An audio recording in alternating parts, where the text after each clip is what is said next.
Where's a really good place to fish this time of the year that might be absolutely impossible to catch a fish in earlier in the year? Those areas where you cannot catch them early in the year, but you can catch them late in the year, or late in the summertime, like right now.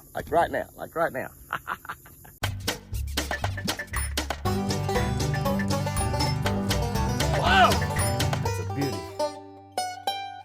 Good morning, guys and girls. Good morning. It's August 28th, and the wind's getting ready to blow. I'm going to try to get this done before the wind comes up. It's going to be fairly windy today. It's going to be up there hot, but we've had several days in Oklahoma where we've had a heat index up to like 110 degrees, 105, 110. One of the strange things is here in southern Oklahoma, we've been 4 or 5 degrees cooler. I'm saying cooler, like 96, 97, 98. Than they have up around Oklahoma City and the areas north of Oklahoma City and west of Oklahoma City. They've had several days, that the heat index is 110 and their temperature would be 99 or so. I think that Oklahoma City has not even had a 100-degree day this year. There's been some 100-degree days in Oklahoma. We've had some down here, but I think Oklahoma City hadn't even had one. August 28th, we're looking at Romans 14:19. By the way, if you're not subscribed to the Catch of the Day book, hit that subscribe button right now. Share this with some of your friends. We need to get this channel on up there. We got 17,000 some odd people on here. We need about double that. We need to double that. If everybody get one person to subscribe to Catch of the Day channel, and I promise you it will change their life. Okay, we're looking at Romans 14:19. This is a good one.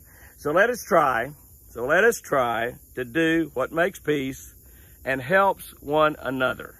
What makes peace and helps one another? Well, we could talk about that forever in this country right here. The world, and helps one another. As the nights begin to cool, most bass will start to move into shallow water. And it's amazing how shallow these bass will roam. I'm talking inches of water, not feet. I mean, where they're just barely covered, or their back's almost out of the water. They're just in inches of water. Their primary target, small bluegill and perch. They're up there eating the bluegill that's spawned all summer long. Great supply of bluegill, and so that's what they're at their turn. They sometimes literally run the bait fish out onto the bank. Have you seen that happen? Where they actually just get up there. Stripers will do this too. I've seen this happen out in Lake Mead, out around Las Vegas, where the stripers get so hungry that they run schools of shad, and they'll run the shad up on the bank, and the shad will actually jump out on the bank and be flopping around and flop back in the water, where they promptly get eaten. But they'll actually run those bass up on the bank. Because some of the summer schooling is still intact, these bass usually roam in bunches. Well, I call them wolf packs. Chris and I have gotten in the habit of calling them wolf packs. You get into one of these little wolf packs of shallow water bass, and you'll catch them, every cast for like maybe 4, 5, 6 fish. And here's the deal, they actually help one another trap the bluegill against the shoreline. Of course, the bluegill live in the water, so they will run them up against the shoreline and trap them. And there'll be a bunch of bass here, and they can't get away because every time they try to do, one gets them, and they'll just chomp on them. Our daily goal should be to constantly help one another. What a goal that is right there. Just have it today. Just go out there and do that today. My goal today is to help everyone I can possibly help. We should help one another for the sake of godliness and not for what we can gain. A lot of us help other people all the time, and we help other people because of what we can get out of it, what we can get out of it. Now, sometimes we help people because they've helped us so much, and we're not trying to gain anything out of it. We're just sort of paying them back for how godly and how good a person they are and how great they've been to us. We should help one another for the sake of godliness, not for what we gain. Just try to imagine what kind of families we could have. Just try to imagine what kind of businesses we would have, what kind of churches we would have if we would all follow this one bit of godly instruction. Let us try to do what makes peace and help one another. What a goal to have for today. Help everybody we run into. Okay, here's our tip for today.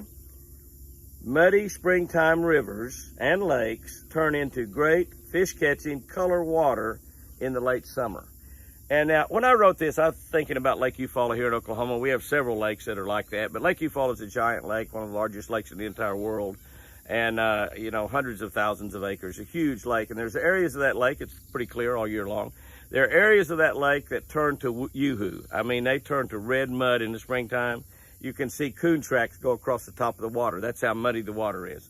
And you cannot catch fish there. I mean, just in the spring fishing, when it's great everywhere else, you can go fishing because you could run a spinnerbait and rake a wake and see the wake on top of the water and not see the spinnerbait. That's how muddy it is. And it, you know, we fish those places, and of course that's such a big lake that you don't have to fish that muddy water. If you're fishing Eufaula, you can go to some other water that's better color. But when the summertime gets here and we don't have much rain, like we have not had much rain this year, they clear up and it gets about perfect in July, August, September. About perfect. And then when you get in here and the nights start to cool off, like we're talking about, those nights start to cool off, those bass get up shallow, and they haven't been fished all year because the water's been so muddy. Great places to fish. There's some rivers on that Lake Eufaula that you can go to in the summertime and whack them. I'm talking about really whack them.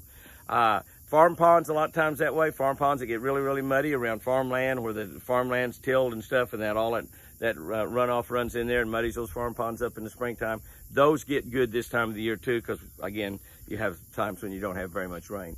And they're great places to fish. So search out those kind of places and you'll catch them this time of the year. Guys and girls, go out there and have you a great one today. And remember, yes sir, I sure do love you.